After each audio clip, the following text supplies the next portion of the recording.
Without wasting much of our time, today we'll be talking on the new movie that just came out on Kafa, which is Red Circle. As you can see, I'm wearing a touch of red, so it's a serious business. Though the movie has been out since last year, but it got released on streaming platform this year. Now, the story is about a rich kid who has a friend, Vivian, a hustler from the trenches, Lapo Babe. During the process of getting money, she is a musician, and fortunately for her, she went to perform at a club, and her eyes saw what she ought not to see, and fortunately she got unalived. Through everything, the daughter, which go by the name Foluke, wanted justice for her friend, and she got to unravel some truth about her parents. Now, that's the storyline. Let's now go to the review of the movie. Location was perfect. The casting, they were fire. Costume, everything was on point. Yeah.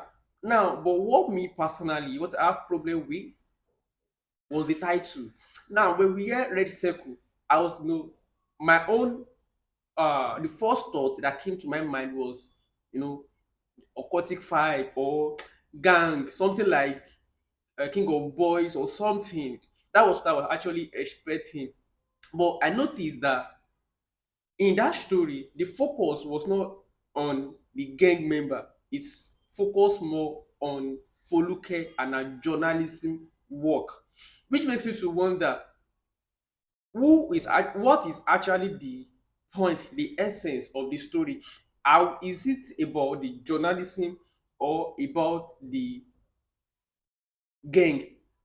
Note, sometimes the title of the movie might not go with the narration, which is fine, but title of movies is actually a pointer to something.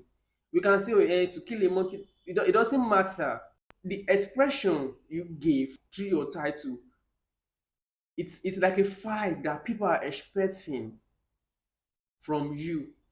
Then another thing is, what did they actually promise Gigolo that made him betray Osisco so quickly? I asked that question on Twitter because there was no background story, there was no anything that makes us to feel that okay, something is wrong somewhere, or there is a possibility that Gigolo will betray him to the point of unaliving him.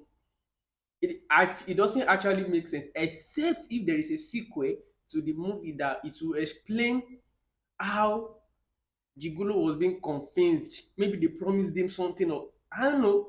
This brings me to a question, which is, if you're trying to uncover a truth and you discover that your parent or your dad has hand in some shady business, would you be a whistleblower to uncover the truth? Let's be honest between you and I. Number one, you are seeking justice for your friend, but you got to discover that your is the spearhead, or your mom sef, they are the spearhead of the gang. Would you actually refute the truth regardless?